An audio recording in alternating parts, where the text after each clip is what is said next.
Welcome to 10-8. 10-8 is a more personal and journal-style series of articles by myself that will center around police management, criminology, and policing.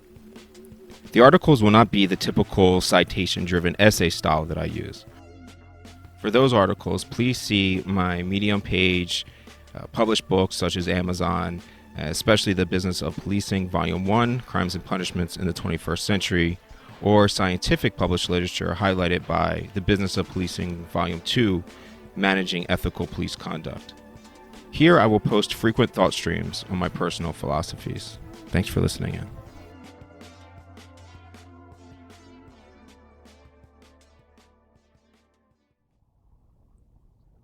The police union's unwavering support of President Trump.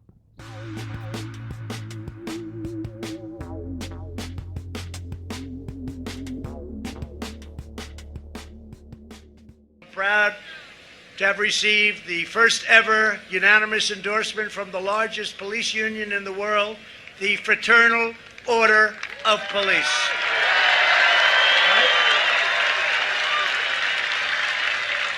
Largest in the world. I just got my Fraternal Order of Police newsletter for September 2020 in the mail, along with an election ballot for someone who does not live here, but that is another subject. The cover highlights something that I have been discussing and warning the Democrats of for years. The truth is that unions, a once powerful base for fundraising and publicity, are turning red as conservative principles grow to include classic liberal and libertarian ideals. At the same time, the Democratic Party has moved significantly left of President Obama. Significantly is an understatement. More accurately, wildly left of the first black president of the United States. This FOP journal cover makes it boldly official and proclaims even more loudly than it did in 2016. Unwavering support. Re-electing President Trump is critical to the future of law enforcement. The first article is The Case for Donald J. Trump by FOP President Patrick Yose. Mr. Yose cites promises kept, respect returned, willingness to listen, enhancing laws to support law enforcement officers and their families, enhancing collaboration to combat transnational crime, highlighted by the human trafficking successes of 2020, aid in acquiring improved personal protective gear for first responders, and consensus building in the law enforcement response to COVID-19 as primary reasons police officers must support President Trump. Bottom line, President Trump has been there for us every day for the last 4 years, and we need to be there for him on November 3rd. Mr. Yose makes a compelling case, and I encourage you to read his full article, though I have not found a public link. Included is a list of legislative agenda that the Trump administration helped pass. 34 bills are listed that passed in the 115th Congress. It is an impressive list. Among the lists are the Rapid DNA Act, Child Protection Improvement Act, PAWS, the Pet and Women's Safety Act, the Children of Fallen Heroes Scholarship Act, STOP, the Synthetic Trafficking and Overdose Prevention Act, the Strengthening State and Local Cybercrime Fighting Act, the Allow States and Victims to Fight Online Sex Trafficking Act, the Law Enforcement Officers Mental Health and Awareness Act, the Ashanti Alert Act, the First Step Act, and the Preventing Animal Cruelty and Torture Act.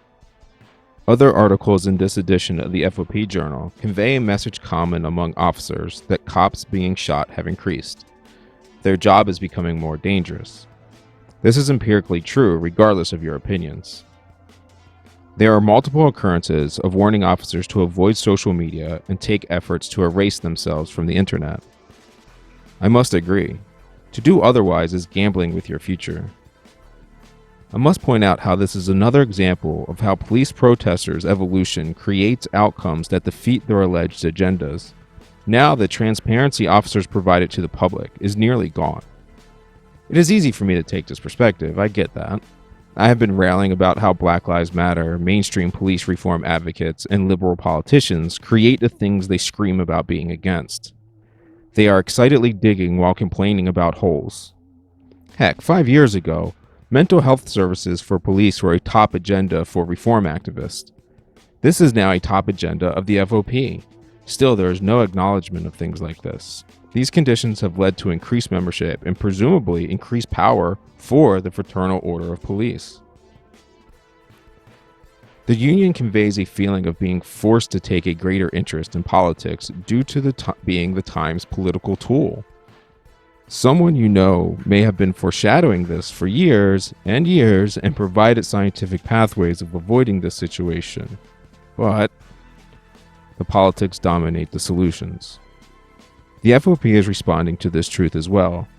There are less time and resources to devote to improving policing when the politics are attempting to destroy policing.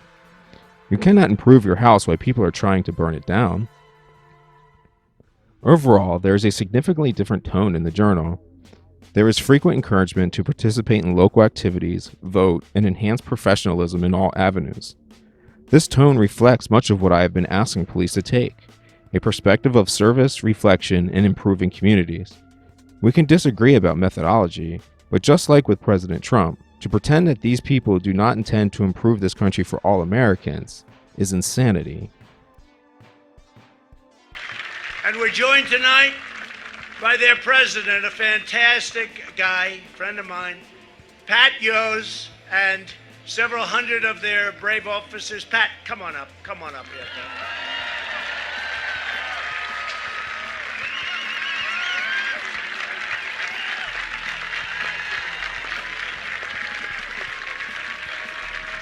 Mr. President, thank you. You know, across this station, there are some 800,000 police officers put on a uniform every day, men and women who go into communities and place their own safety at risk to protect our communities across America. And it seems like overnight, people have turned their back on America's law enforcement. We went from public servants to public enemies overnight because many politicians turned their back on us. You, sir, have never turned your back on America's law enforcement.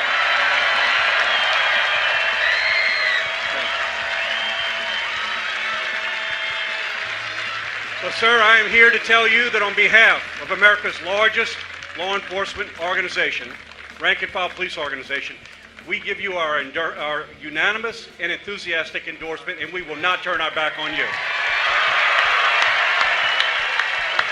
Together, we are going to make America safe again. Thank you.